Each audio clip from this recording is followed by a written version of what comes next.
Welcome back to On Guard Cigar Salon. I'm Mr. Kristofer. I'm Graylin Thornton. I'm Bannon. I'm the Cigar Pig. And I'm Mike Hernandez.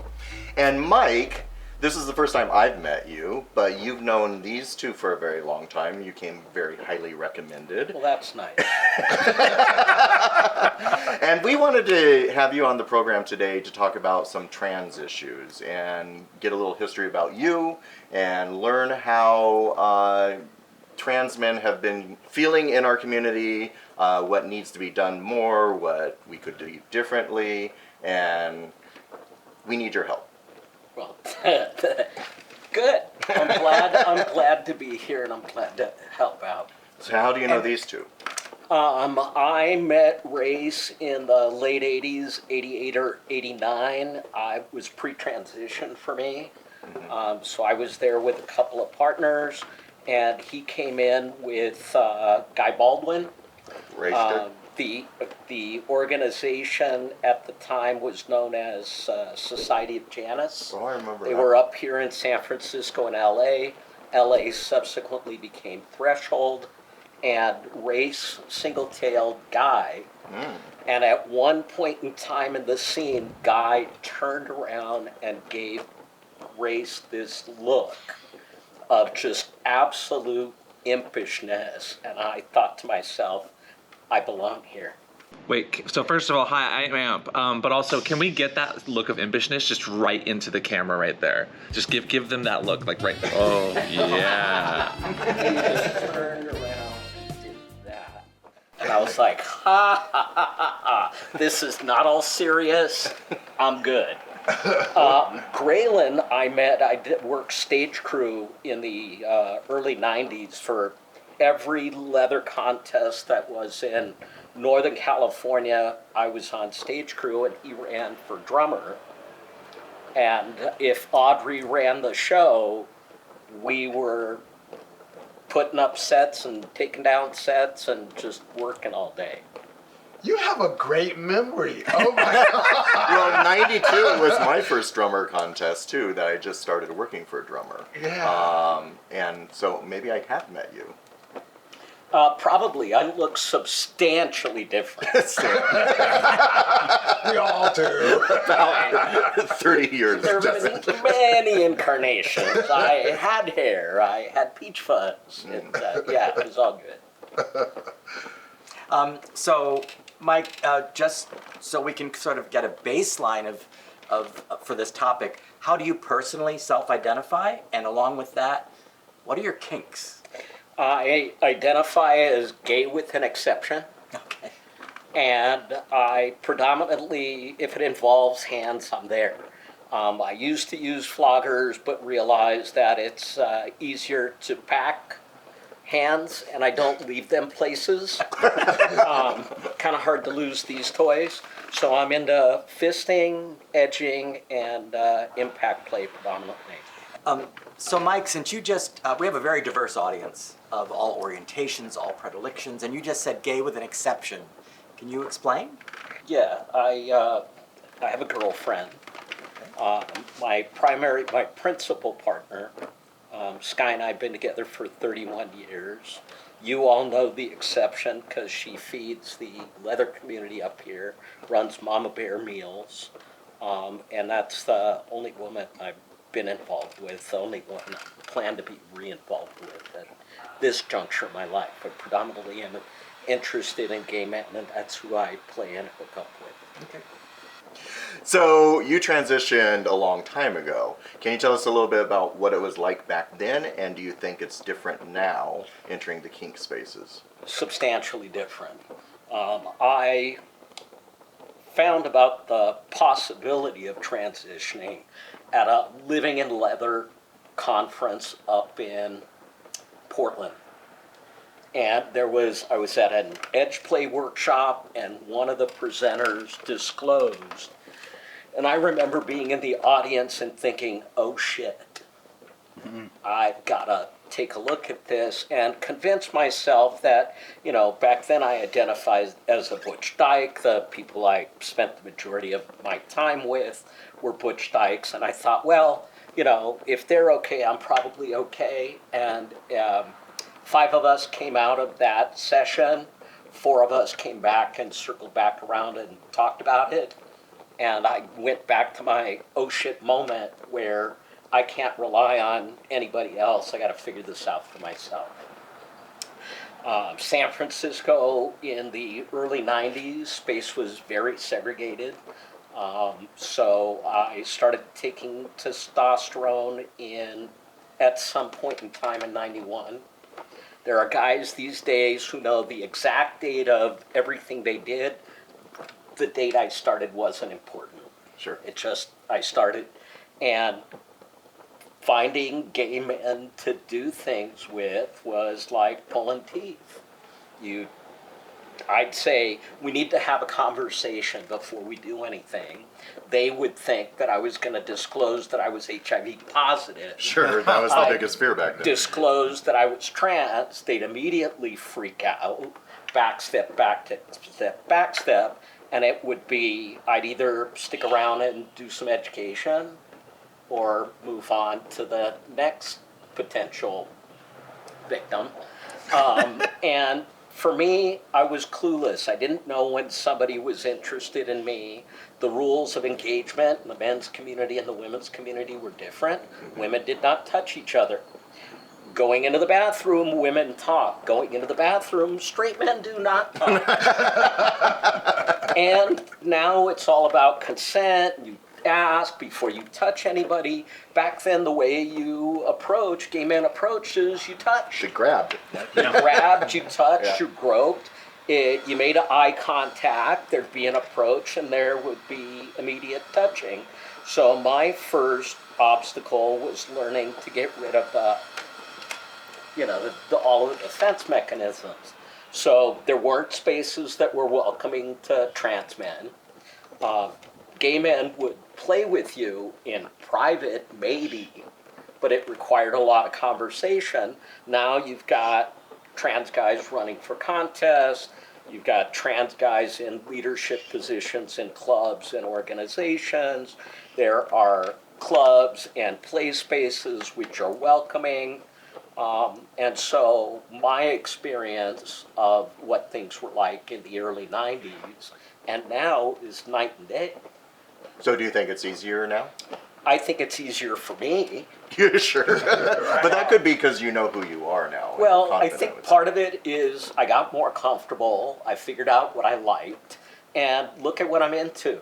I'm into fisting. Fisting's not about dick. it. Yeah. Fisting's about technique. It's not about your dick being hard or anything like that. It's all about whole. It's all about whole and eye contact and connection. Yeah. And I think that there are guys who are starting now who are having difficulties hooking up and making connections, but I fit into the bear community, I fit into the fisting community, and I've spent enough time in gay male space that I'm comfortable. With trans issues becoming more at a forefront right now, especially the last 5 or 6 years, do you see a difference in gay male behavior, of more awareness? Yes, Or has and, that changed? yes and no. In some ways, there's more awareness. I think there's just more willingness to explore. And the fact that we've got apps now, which we did not have back No. then, and let me tell you, that was a fucking learning curve. Because when you're in a bar, you know if there's chemistry, you know if somebody's attracted to you. But then you've got to disclose and do the dance. You know, I work with Onyx, and we have a number of trans men in Onyx, and they consider themselves baby trans and baby gay. That they're always telling me that. But if you had a piece of advice to give to them about, entering men's spaces and navigating play spaces, what would that advice be?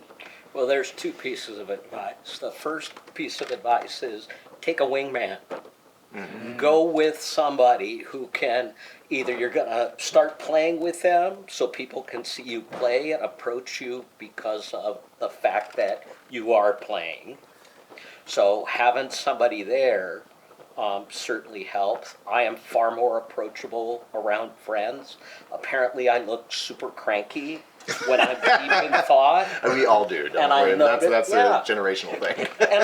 And I noticed that if you're talking to somebody and you're laughing and you're having a good time, Yeah. somebody's going to approach, because that fear of rejection is universal.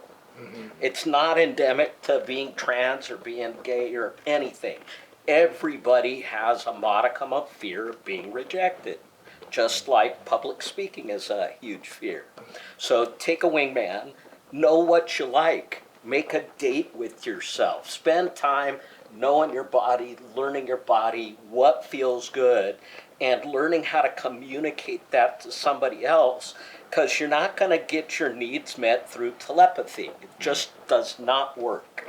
You got to open your mouth and say what you want. As one of my partners says, if you want to eat, you got to order. If you want a steak, you can't order chicken. You're going to get chicken, you're not going to get steak. Right. Right. I think there's a lot of truth to that, because I remember last Gear Up, there were two trans guys who came. They came with each other, and it was the first time I had seen trans men running around naked with a bunch of other men, me personally. But because they were having such a fun time and just laughing with everyone and each other, it put me at ease as well, and I just got to know them as people, which actually kind of surprised me. And they came back this year and got married. Oh, they did. Yes. They got engaged. Congratulations. You know, they were really great because they were there for the first time last year, and we're the welcome committee. Right. And so when I walked up to be welcomed, I was like, wow, these guys are really, really fun and friendly. They were so fun. I felt at ease, and I had been there years. And then you turned around and they were welcoming everyone else. You're like, oh, well, now I feel less special. You're more fun than me. How dare you? But they're great. Well, the more comfortable you are, the more approachable you are, and the more you're going to have a better time. So I know, like, whenever I'm speaking to groups of people or whatever, and I give my opinion, people think that I'm, like, representing all black, gay, male, leather people, when it's just You're my not? opinion. No, I'm not. You know, I mean, I fight with black, gay, male, leather people just as much as I do everybody else. That's true. So I guess what my question is, do you ever feel like people expect you to be the spokesperson? No, but I do feel, because I have the luxury of moving through that space in a way that's comfortable for me, I take it upon myself. If somebody wants education, I'll talk to them about stuff. You know, you don't want to be asking somebody about their transition when the conversation's about a hookup or play. You want the focus to be the hookup or play. And so I'll take an opportunity. If somebody asks me questions, I'm more than happy to chat about it. And when I have hooked up through the apps, I usually will meet somebody for beer or coffee before, to have a conversation and see, is this even potentially going to work out? And if the guy is struggling to ask a question, I'll stop him and say, look, don't worry about the terminology. I am not easily offended. I'm not easily insulted. Say what you want to say, however you want to say it. I will help you rephrase that for somebody else. But for me, it doesn't matter. And immediately, everybody's at ease, and then we can have a chat about what we're going to do or not going to do. And I appreciate that, because I'll be the first one to say, probably of this group, I have the least amount of trans friends, and I have the least amount of being around them, and I am terrified sometimes of saying the wrong thing because of the vernacular has changed so much, pronouns being canceled. I see a lot of infighting. Do you find, like you just said, you fight with your black brothers all the time. Do you find there seems to be a constant non-agreement going on, and you hear you're supposed to say one thing, but then the other. So I get to the point where I'm paralyzed to say anything because I don't want. Do you find attacking your allies? My intent is not to offend, but sometimes my vernacular does, and it makes me go quiet. It's generational. Yeah. So the fight right now is, when I came out, we identified as FDM and trans men. Or now you hear men of trans experience, guys who've transitioned will use trans during the transition period and use men at the end. Everybody's different. The younger generation is highly offended at the term FTM. Just like I never used the word transsexual. I was not changing my sex. I was coming into my gender. So if you're talking to somebody in my age group, certain language is not going to be offensive. If you're talking to somebody in their 20s and 30s, they may be offended. But how do you keep up with that? It changes so You don't. fast. And I know. Right. You don't. And I'm so old, I can barely keep up with the thing I learned 10 years ago. What you Yeah. need to worry about is being mindful. What a lot of people don't they get so bent out of shape like you do sometimes by making sure you're going to say the right thing. What? That you lose focus of, you just are trying to be respectful and mindful of the person and their space. You're not trying to be disrespectful if you use the wrong terminology, but how you react to someone being like, actually, do you mind not using that word? Or actually, I prefer this. How you react to that and hopefully learn, but course correct, shows mindfulness. Sure. And I think that's what people forget when they have this conversation. It's not that we're trying to offend someone. Everyone's always trying to, I hope, like at the heart of my heart, it's like hope that people are being respectful, but it's how they react or show that mindfulness of space that I think shows their intent. Well, race has got a rule. Don't be an asshole. That's a really simple rule, you know? That's The bare simple minimum. as it gets. Don't be an asshole. And if you say to somebody, hey, I'm interested in learning more, I'm afraid to say something wrong, can you help me out here? It becomes, both of you are working together to have the conversation. Sure. There are some conversations you're going to have in a bar that are going to be different than the conversations you're going to have in the dungeon. And I do think if you preface any communication with someone and say, I am afraid I'm going to say something wrong, or if I do say something wrong, please correct me because I want to learn, I want to do it right, per your own needs. Very few people take offense at that. Right. Pretty much everyone is ready to say, okay, cool. So I have another question for you. Can I have that shirt? No. Wait, what is your shirt? This is a shirt from a club back in the 90s. Can I known lift as your beard? Hot Yeah, Ash. yeah. There. Oh, I love the way you do the beard sweep. I know that is right. Can you give it to us one more time? Yeah, give us. over here. Just a little. That's so great. Hey, with something this long, this is how they do it. You either braid it or it goes in the shirt or everything winds up on the beard. Hot ash? Hot ass. Hot Ash. What is it? Is that like It was a cigar club. They did cigar play. It was a bunch of guys. It was one of the first groups that I joined pre-transition. They didn't give a shit if I was hanging out smoking cigars. I just couldn't go to the play parties, and I didn't care. Really? I wanted to hang out and smoke cigars. So you were banned from the play parties? Well, it wasn't banned. It was men's only space, and I hadn't transitioned. Okay. That makes sense. And how'd you feel about that? It didn't bother me. No. When did you see that change though? Like, when were you allowed to, as you transitioned or as you explored your sex and gender, like how did that all? That club changed.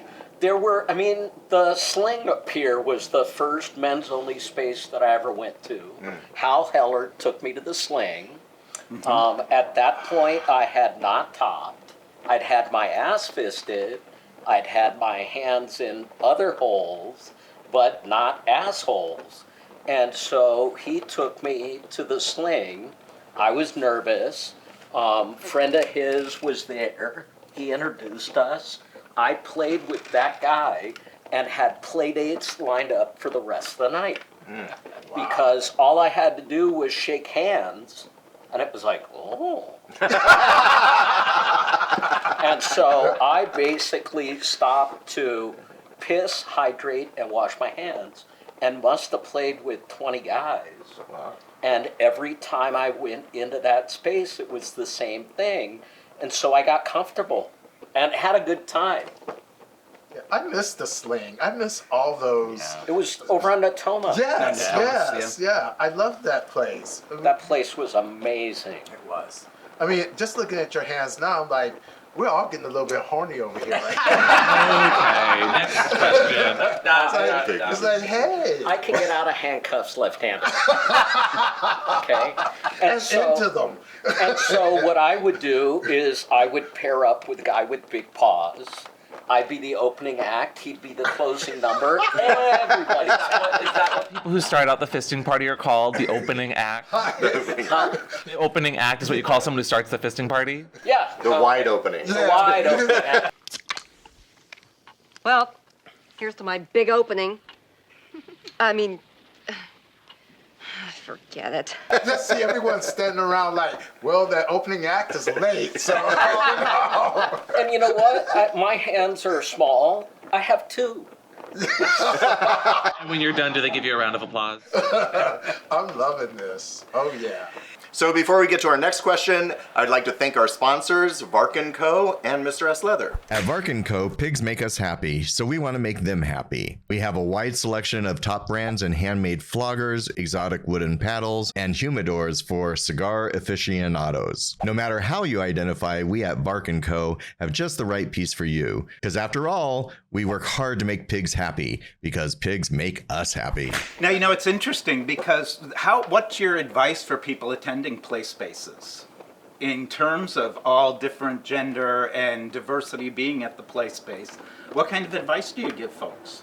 Given the limited space and equipment, it helps if you've got a date lined up before you show up. I'm used to playing at Delta, which is a 4-day event, so I get to play my style, which is chaotic improvisation. I like to laugh. I need to be entertained. So I have created some fairly elaborate scenes that have gone on for a long period of time that I can just put into motion, sit back and enjoy how it fleshes out. There, you've got the luxury of playing with multiple people in one day because it's not a 4-hour party with 12 pieces of equipment, and you got to get in and out so somebody else can enjoy the space. So it's helpful if you know people. It's helpful if you come with a date, and the way to get play is to play. If you stand in the corner, you're not going to get noticed. You're going to be standing in the corner. And so that, I think that across the board is get out there, get seen, doing the thing you love to do, and then expand from there. Can we go back to chaotic improvisation? Chaotic improvisation. I met a guy at Delta. He was introduced to me. We negotiated a scene, and at the end of that scene, he says to me, "I hope you're not offended. I'm into gnomes." Whoa. And Was Wayne Brady there himself? Brady was not there, but I was like, okay, that's an esoteric piece of information. It's like, what the fuck do I do with that? Took me an entire day to figure out. You talk about me. Were you wearing a I was not wearing a red cap. But, the next year I got him some Playboy bunny ears and a bow tie and some stuff, and we had him, paraded him around the mess hall. And that was the extent of the scene that I had planned, but I found out that right after lunch, there was a puppy mosh. So I brought the rabbit, we did a rabbit hunt.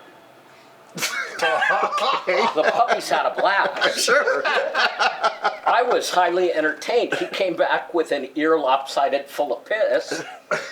You were dressed up as Elmer Fudd, or? I was not dressed up as Elmer Fudd. But then there was another scene that was devised. The next year, I was telling somebody about that scene, and somebody said, "Hey, if he's into gnomes, I can be your property master," and created these little mushrooms with Oh my God. floral lighting, and created a pathway down to the gazebo. The guy who I was playing with is an artist and had gnomes in his art, and so I copied a couple of things and I put them on trial for gnome fondling and gnome.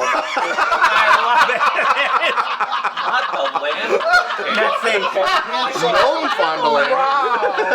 Wow. So I had a property master, I had a costumer, I got a few friends. We show up at the gazebo, knowing that the scenes everywhere would be disrupted if we do this. A couple of guys are getting a blowjob. They disappear. I start my trial. It gets dark. I've got a little miner's cap so that I can see my exhibits.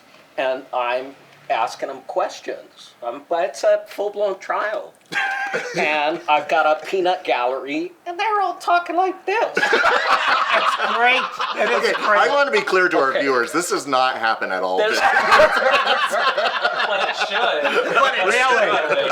should. This, please do not do this. Please do not start this kink. This was a good time.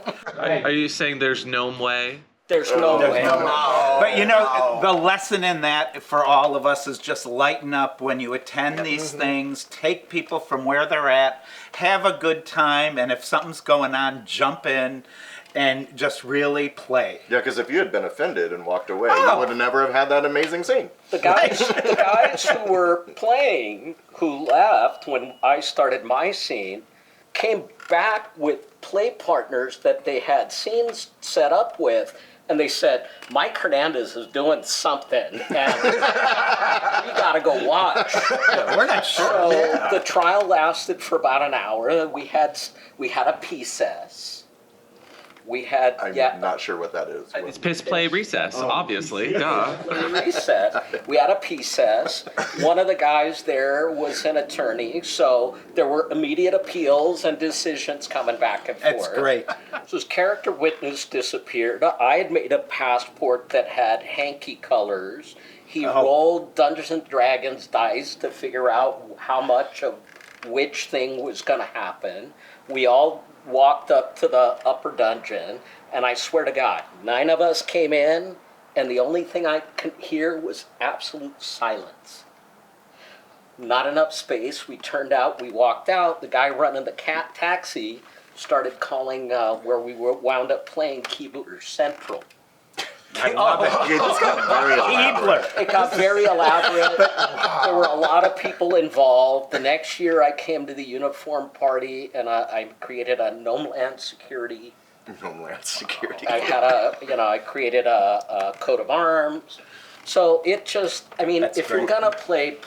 We're going to need pictures of all this, by the way. Right. I have audio of the Oh, question. even Even better. Oh my gosh. Oh, that would be great. Well, you know what's going to happen now is someone is going to definitely write in and say, "Oh my God, I'm in the gnome." Oh, play you this." just started You know, a whole gnome it'll be a fetish. thing. Which is There'll be a great. title. Yeah, I bet there's a title, International Mr. Gnome. My concern was that there would be a fetish and that I would be the founder. Now you are. Now you are. But those scenes are a one-off. They're a Right. I tend to do one-shot deals that are entertaining, and the joy of it is creating something and then figuring out the workaround because things don't always go as planned. And so I love the planning and I love the workaround. You're literally being a DM, which has always stood for Dungeon Master, but also like D&D. You're just being a DM. This is just Dungeons and Dragons with your pants off. You know, in an early episode, we talked about, fake it till you make it, which we don't mean with impact play or anything that's really serious. However, when you're in a space and something like that starts, enjoy it. Yes. Engage. Yeah. Just start going with the flow and having a good time. This is a perfect example. We talk about playing all the time. It's playing. This is true play. Right. Oh, yeah. This is true play, and I think it's a really good example I love for it. people. Yeah. You know, we just got back from Gear Up, the 4 of us did, and I had this scene planned where I was going to have my sub tied up, suspended from a tree. I had wax that I was going to drip on them because in my mind, it was just going to make this beautiful picture dripping down. I had lighting. I had all this stuff set up. And then when I told another friend of mine, he said, "But you knew that wasn't going to happen." None of that happened. I ended up just doing cigar play. But I loved the whole setup, But you had a good time. I did. But you had a good time. Right. And so I took this one little piece of information. I hope you're not offended. I'm into gnomes. At the end of the first scene we ever did, he turns to me and says, "You could be meaner." You're too playful. I understand that note, because if it's too playful, I will get out of subspace. And then, yeah. it's like, challenge accepted. Let's go. He doesn't I say love that it. anymore. So I have a question. You've been in the contest system from very early on. How have you seen that change over time? Is it become more accepting, or has it become more rigorous? I mean, I've never run for a title. I've worked as part of staff, either stage crew or running food and beverage. So I don't know how the contest system works. I do know that there are more contests where trans men are entering and winning. You had one in San Francisco, you've had contests held in Chicago. 2 at IML. 2 IML title holders, a guy in Florida. So I think that things are changing. But you guys had an entire episode on Contests. on contests. And the drama around them. Question. Yeah. How many of you guys are theater kids? It shows. Okay. But you were never like into theater, but you're into like D&D campaigns and kink and contests putting together. Like that's a lot of like there's a lot of overlap there with like theater kid skills. It's the one space in my life out that I can be creative. Yeah. Which is that's what kink is. This is being creative, and you just don't have to always wear clothes. And 80 to 90% of my scenes are the traditional, we're going to get together and we're going to do impact, or we're going to do this, that, or the other thing. He wound up being an incredible bottom. I've got a lot of latitude. He likes being embarrassed. Some years I didn't know what I was going to do and went into Walmart. They had a rooster costume. He was a cock. They had a donkey costume. He was an ass. He was a sacrificial lamb one year. At some point in time, he's going to be a scapegoat. Yeah, not during the contest. This is that Delta. And I've got a co-conspirator, one of my best friends. We transitioned within a couple of years of each other, Billy. Billy and I get together, and within moments, we're off and running. There are ideas, there's stuff, we have fun, we laugh, people have fun around us. We're doing our scene, and the bottom of the next scene over is chiming in. Let's hope that Top's not terribly offended. But it's like, I like to laugh, and if I'm not entertained, what's the point? If one thing comes out of this, the phrase chaotic improvisation, Right. which is exactly what you described. And those are your best scenes. Right, they are. They are.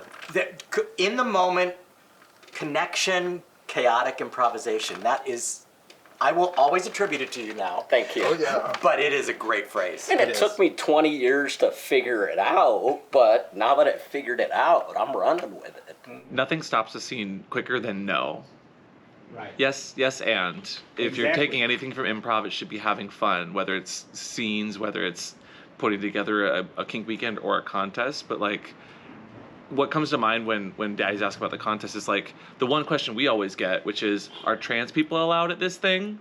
Whenever we go to a thing, every single time. And of course you are. But what people don't always realize is sometimes the people that they're wondering are they allowed there are literally helping to run, organize, put together, and make sure the contest happens. So like, what do you say to people when they kind of give you that flack or that feedback of, oh, well, trans people aren't allowed at this thing? Well, I mean, at this point, I don't have to do a lot because there are enough allies and there's enough community that they're stepping in. So I'm not the one who's doing the work. There's other members in the community. My opinion has always been, if you join a club, volunteer, work, make yourself useful, make yourself invaluable. Those are the people who are going to have your back if somebody says you can't come. Yeah. Nobody's saying I can't come to stuff. So typically, I mean, you don't have to go so far as to say, and trans too, you can say, this is a men's only contest, all men are welcome. If you have questions, here's our contact person. So if you want to run a contest or you want to do something that's trans inclusive, talk to the trans people in your community, get some of them to help out with the process, have a point person who will take complaints and actually do something about it. And I think you wind up getting where you want to be. And you just brought up a good point, because we just were at Gear Up and we said it was a men's only event. And we got a few comments from that saying, well, why don't you invite trans men? I feel like that's implied in saying men's. Is that, do we have to go one step further and say men's and trans men? No, I think you say all men are welcome. Right. And you said something earlier that I think is really germane to all of this, is when you said I was expressing my gender. And there's a real misunderstanding of the difference between sex, organs, and gender.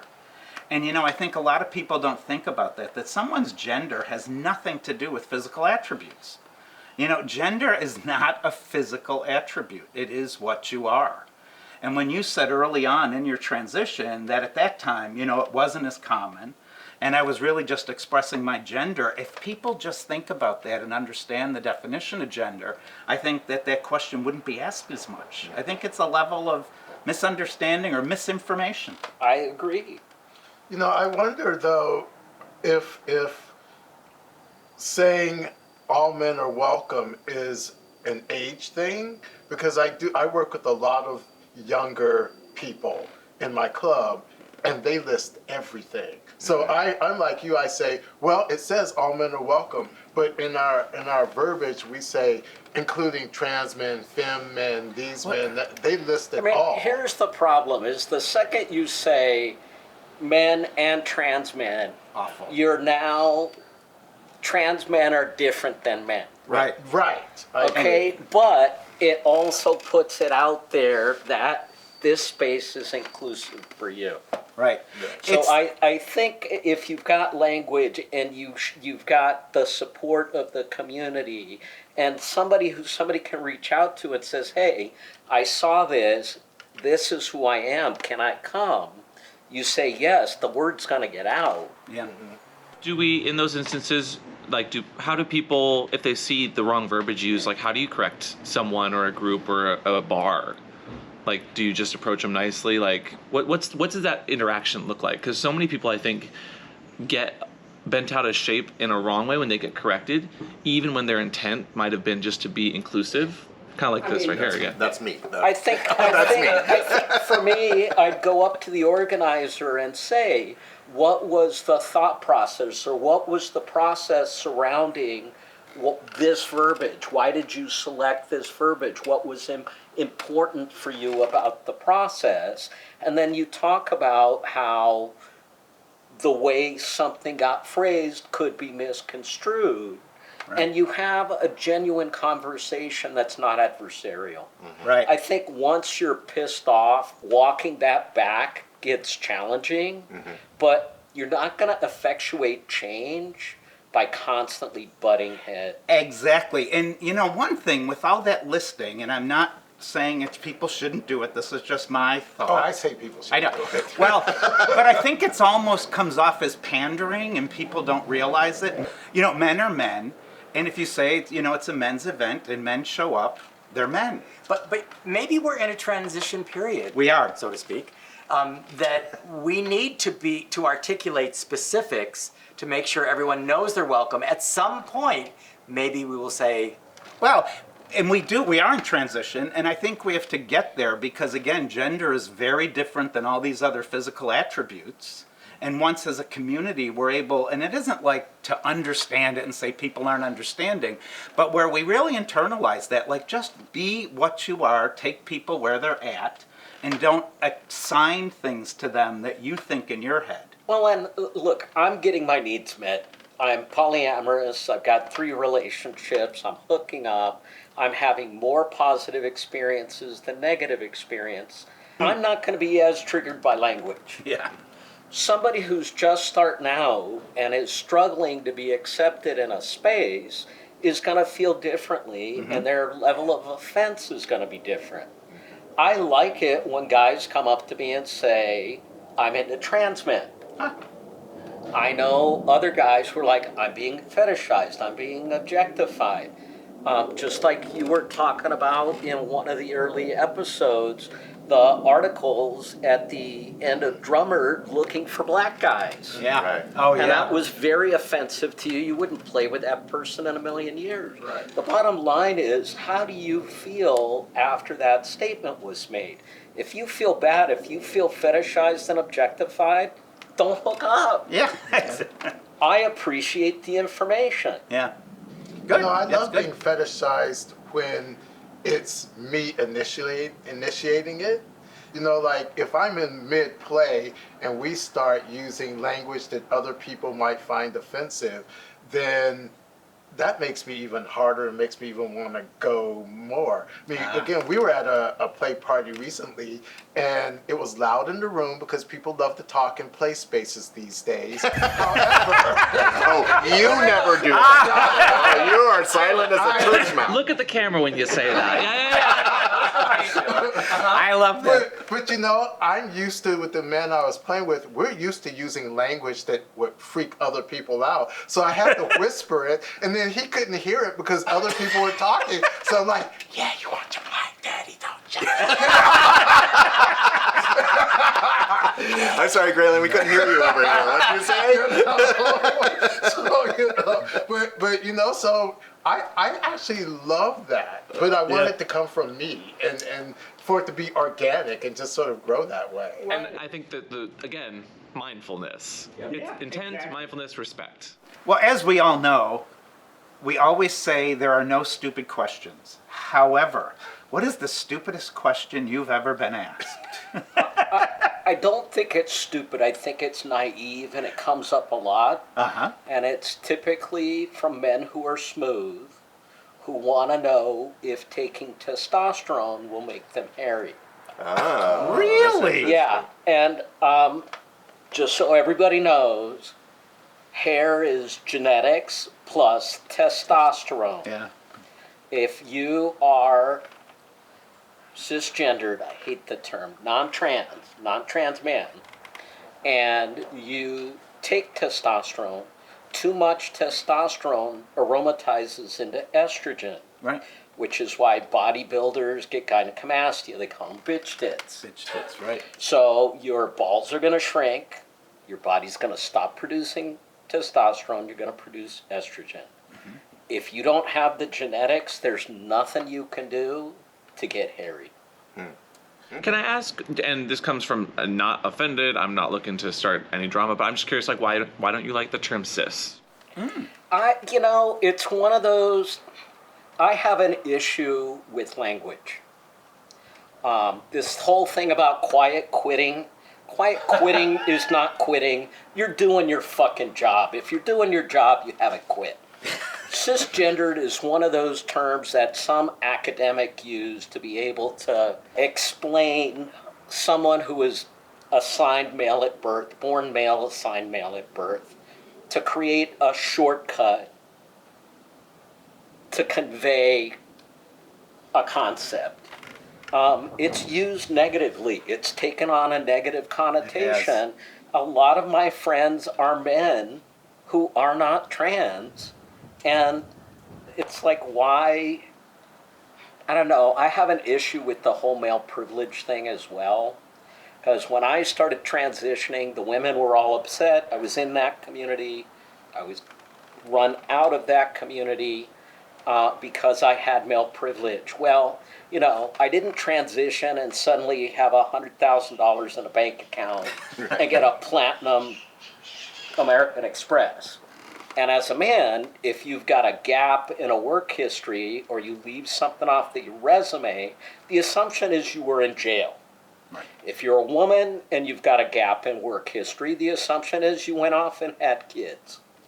So there are some things that just annoy the living crap out of me, and that's one of them. No, that's totally fair. I was just curious, like, I'm not offended by that take either, and I definitely have seen how the online spaces, with all the vitriol that happens, turn certain words into things that cause offense and harm and make people feel uncomfortable. But I think, again, it kind of does boil down to the usage and the intent of why we're using it. Like, I'm not going to get mad if someone uses cis to refer to me, but unless it's used in a very aggressive way. The reason I go quiet sometimes is because I'm accused of being a cis male, which the way that the term is used is my opinion doesn't matter. And then I'm like, okay, then why am I being an ally? Why am I talking about these issues if I am a cis male who knows nothing? Well, and you can't lump everybody into the same group. You got one person being an asshole, that's one person being an asshole. It can't taint the entire group. Yeah. Exactly. You know? And I think you both expressed what I saw. Being a medical provider, I'm a retired nurse, worked with the community a lot. And it all of a sudden turned into being used as a weapon. And, it got weaponized in a very strange way, and it wasn't meant to be, but that's where it is now. And I think people do have to be mindful, like you say, about how it's used. I think you address bad behavior across the board. Regardless, because it's bad behavior. Somebody's acting out, kick them out of the space. Right. Speaking of allies and being attacked and etc., a lot of people are allies to the trans community. We are living in a world where the trans community is being, and if I'm saying trans community, that isn't a good way to say it, tell me, is being attacked. See, that's an example of me saying, educate me. Exactly. Help me learn. Someone in the comments is educating you right now. Don't worry. But we are living in a world where they are demonizing trans people. Right. On the, from the right wing as a political tool. So what can allies do right now to help the trans community get through this period of being attacked so much? I mean, I think if you've got the ability to donate, you donate to the Transgender Law Center, Lambda Legal, and the ACLU, which are the three groups who are dealing with legal challenges across the country. If you're talking about supporting individuals, you go to your trans friends and you say, hey, if you need a safe space, if you need help, I am willing to step up and be your shield. Right. I am not going to speak for you, but if you need backup, I'm there. And so I think like when Roe versus Wade got overturned, people were saying, if you need to leave, my house is a safe space. That's wonderful. Come be here. Parents are being prosecuted in Texas for gender-affirming care for youth. I would have killed for gender-affirming care for youth. The ability to go on hormone blockers and not have to deal with a bunch of stuff that was just unbearable at the moment would have been nice. My parents wouldn't have gone for it. But see, I think that's so important that as a community, they are, right now, trans people or the trans community is the focal point of attack. But they're attacking all of us, and we just have to unite, be supportive of one another, not allow that tactic of theirs to work. And you're right, all these misinformation and lies that are out there, what worries me the most is when they say they're going to stop any kind of trans care. The majority of trans care for anybody under 18 is counseling, it's support, it's community, it's support groups, and it's not all the lies that are out there. And we have to just stop separating ourselves. We're self-segregating, and that's what's going to damage us. And let me just say that there are elements within our community that want to lop off the T and the Q from the LGBT. So I think we need to be more allied, more together, more cohesive than ever before, because we are being attacked as a whole. Absolutely. All of us are being attacked. And if we don't band together, we're one community. Yeah. Well, and I think the reason some folks are trying to get rid of the T is the T's not a sexual orientation. All of the others are. See, we're lumped together because we're all being attacked for being different. Right. For being other, for not following the rules that the, conservative society is dictating. I was not good following rules the first time around. Sure as heck not going to be doing it now. Well, and also when our brothers and sisters grow up in our community before they even transition, they're still queer. I think that's one of the reasons that I, as an older gay man, have sort of adopted queer more than I used to, is that it's this big bucket into which we can place many people who didn't right. feel like they belonged elsewhere. And I'm okay with that. And despite it not being a sexual orientation, I still want them in my community. Absolutely.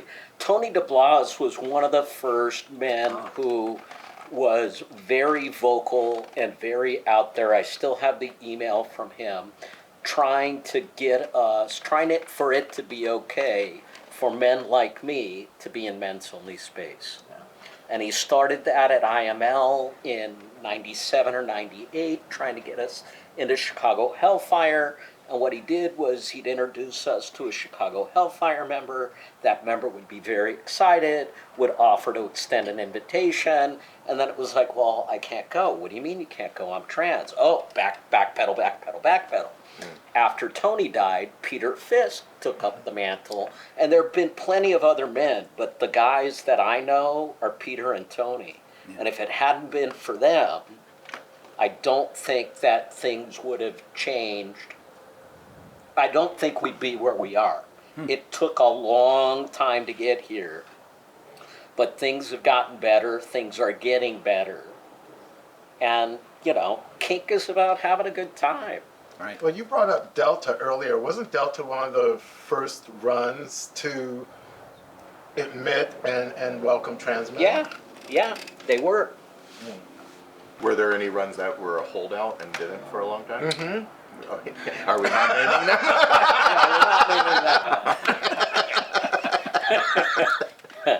I mean, I don't think you should punish organizations that have changed, regardless of how long it took. The fact of the matter is they've changed. Things are moving in the right direction. You move on. Speaking of names, here's a question. When you transition, names change, pronouns change. Are you going to, now that it's X, will you dead name it and continue to call it Twitter? Absolutely, because the X in chief doesn't sound as good as the twit in chief. And for all those who don't know, certain musky people continue to dead name their children even though they have transitioned, which is just, as we've learned today, not mindful, respectful, or conscious of, the fact that he's an asshole. He's an asshole. I love that. And now, to follow up on the pig's question about stupid questions, have you ever had any questions that made you think or made you feel good? Far less, as you can see. No, I'm sure that there were questions. I'm sure that there were questions that validated my identity that felt good, but it's easier to remember the bad than it is to remember the good. You educate more with humor and patience than you do with anger. Exactly. And so in the beginning, when I was trying to hook up, it got to the point where I was going to have a conversation. I might as well make it entertaining for me, because the time I spent was going to make it better for somebody else. That's great. Talking about changes in clubs and parties and stuff, we just had a party called Pound Town.